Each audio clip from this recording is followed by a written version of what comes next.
Hey, happy day 803 of What's She Up To Now. Sharon Horne-Ellstrom here, talking about the transition originally from the offline brick and mortar world, corporate America, to the online world. I've been documenting my journey for 803 days now as I make that transition.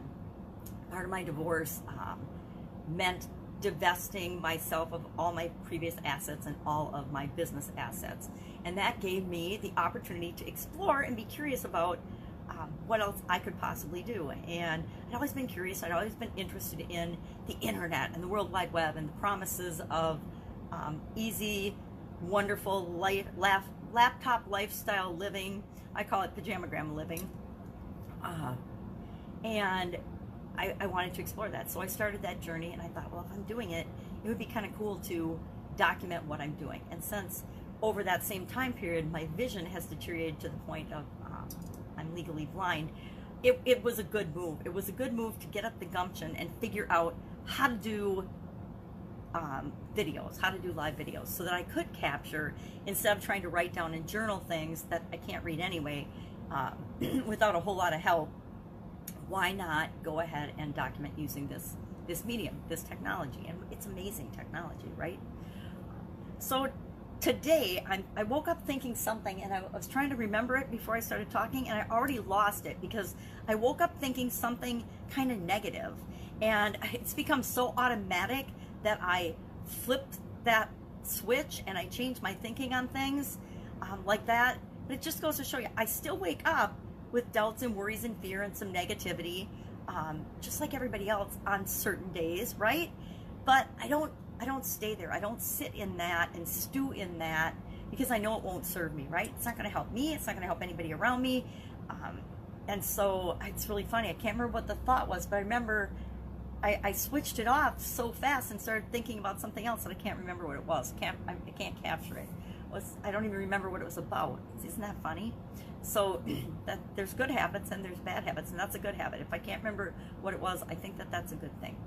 And that's a little bit of what I want to talk about today. I did the idiom in the driver's seat for Supersize Your Business today, and I think it's a really powerful idiom for the situation that we're in right now, because there's different positions and different reactions that we can choose to have in any kind of situation, any kind of challenge, right? Not just pandemics. Pandemics are such an extreme example that I almost hate to use it as an example, but every challenge, every experience that we have, we get to choose how we're going to respond to it, how we're going to react to it. We can't, of course, control the things outside of us or the things that happen outside of us, but we can control how we're going to deal with it, how we're going to respond to it on every level, right? Emotionally, spiritually, physically, with our thoughts, our feelings, and our actions. We get to decide how we're going to respond to that. So in the driver's seat, you know, are you the driver? Are you the person in control of your response to the situation? And again, you're not controlling the situation, you're controlling your experience of the situation. Or are you the navigator? Are you the person in the front seat with the maps and the now we've got GPS and navigation systems, but are you the person, oh, well, here's a gas station in 10 miles. Are you making the journey and the experience better? Are you positively contributing to the situation?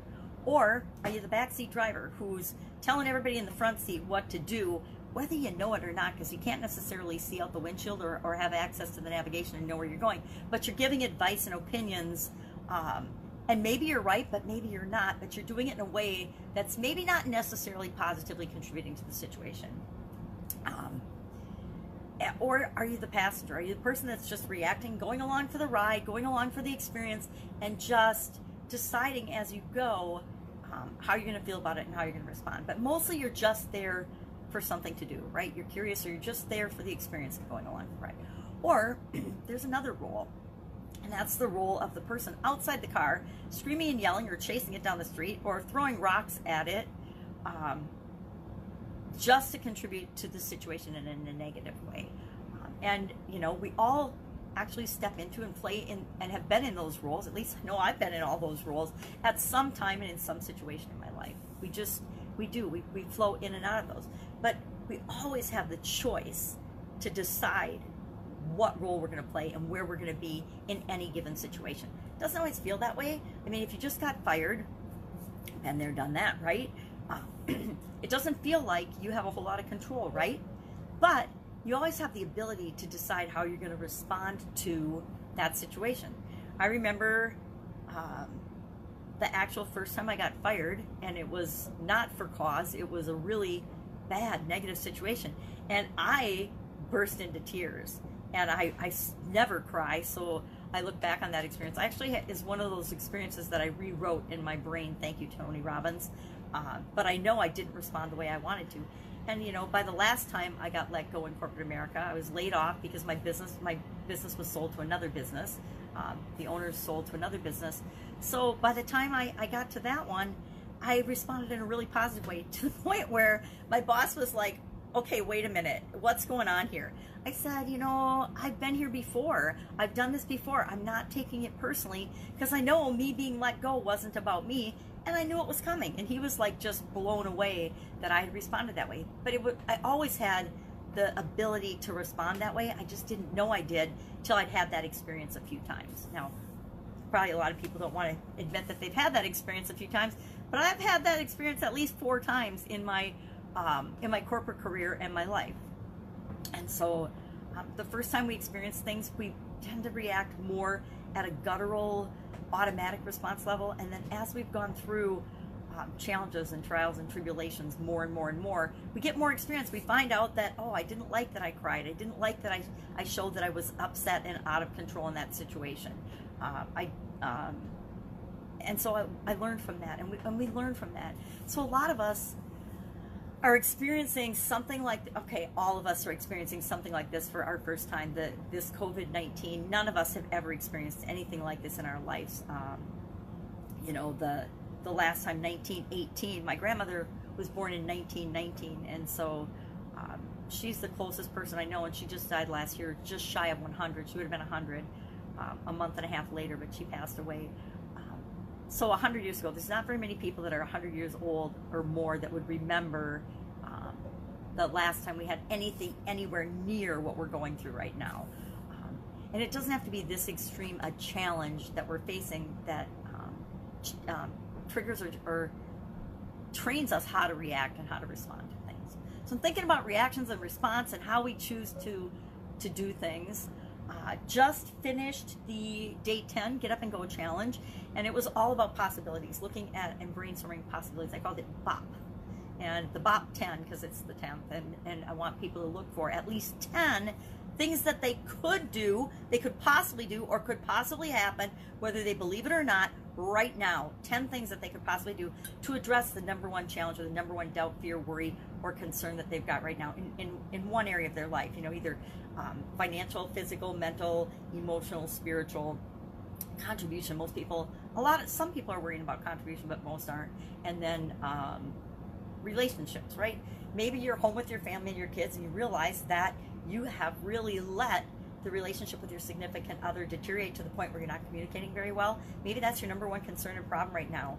Or maybe for a lot of people I work with, their business is shut down, and they're like, what the heck am I supposed to be doing right now? So that's actually the example I shared in the Get Up and Go challenge today, is what can you do? What are 10 things you can do right now, right? And really 10 things any type business that can do right now, but especially 10 things that a business can do that's shut down right now. And I challenge everybody to come up with your list of 10. And yesterday we cleared out some of the I call it the B fat, and I think I shared that, the beliefs, emotions, feelings, actions, and thoughts that you might be having around this number one thing. And until you look at those things and actually write them down, and then ask yourself, you know, is this true for me or false for me? And then how do I feel about it? Does it make me feel better or worse to worry about this situation? Does it make me feel better or worse to blame someone else for this situation?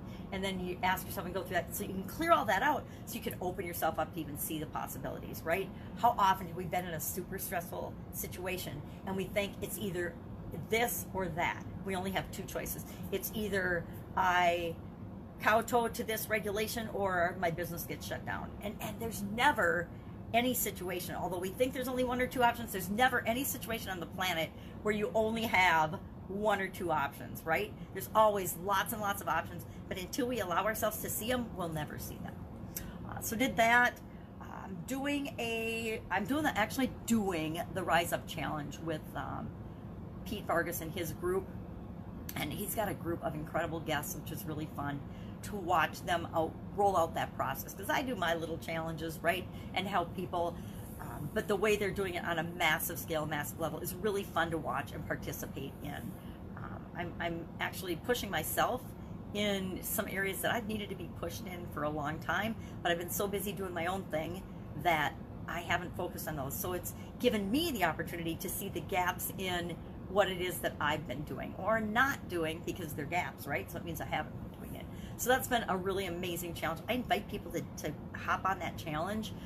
I invite people to hop on my Get Up and Go challenge. It's absolutely free for the entire month of April. And guess what? My stuff will be up there forever. I'm not going to take it down. I'm not going to create this false sense of urgency where if you don't watch it today, it's going to go away. A lot of people do that. I don't. I never have with my challenges. And I actually have challenges in just about any area of your life, with the exception of relationships. I don't do relationship challenges because I don't think I've been the best role model with that. Since I'm divorced, I don't feel like I'm an expert that I should do relationship challenges. Maybe someday I'll do a dating challenge and I'll date it or something, but I haven't done those. But anything in the area of business or stress or emotions or business related, I've done a challenge on. If you want access to that, just ask me in the comments below. If you're having a particular issue or challenge, just ask, and I'll point you to where you can find that, and you can go through it. And in days, you can get results that take other people years and sometimes decades to achieve by concentrating and doing a focused effort. So I'm so excited about this time right now, because people don't realize it. The majority of people don't realize that this is a huge gift and opportunity to do things that you've wanted to do forever, but you haven't had the time. To spend time and build relationships with the people that are closest to you, but you haven't had the time because you've been too busy working or for whatever reason. So that's it. That's Fun Day Challenge. Today was day 94. So we're doing a 365-day challenge to do one fun thing every day, which kind of is perfect, right? Because so many people are bored and looking for something fun today. And it's just some little thing. It's a little different way of looking at the world out of actually this little book. Oh, you have to see my lovely hair.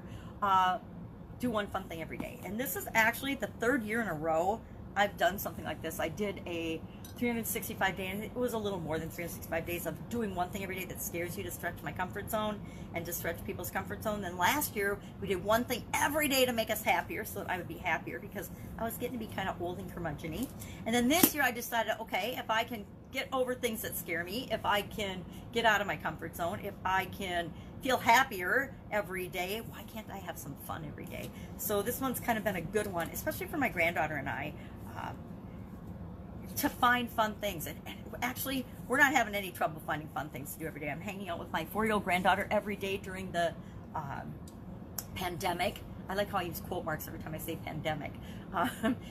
During the pandemic, and I talked to her teacher yesterday, and her teacher's like, oh my God, you guys are having fun, aren't you? And I'm like, yeah, we are. We sat down and we actually did what I tell people to do. We sat down, and when we knew it was coming, we thought it was only going to be like a week or 10 days or 2 weeks, we brainstormed a list of some of the cool, fun things we could do, right? Some of the things we could do with and I said, it's got to be things we can do with stuff we already have, right? We're not going to go out and buy a bunch of stuff. We're not going to go buy a bunch of activities and things. We have to do things and get creative with what we've got in the house already. So that's been our challenge, and we have been having so much fun doing that. Probably should have shared it with people, but what we do every day, but I just haven't made the time to do that. Plus, I agree with her parents. She's not to be paraded out in public and out in the internet, for sure. Not a cool thing. At least I know there's a lot of parents that do that, but I'm with her parents in that. I don't believe in that. I mean, too much craziness that goes on in the world to allow that to happen. So that's what we're doing. That's what I'm working on. If I can help you in any way, ask in the comments below. Just ask. Otherwise, I will be with you tomorrow. Have an amazing, fun day. Take care. Bye.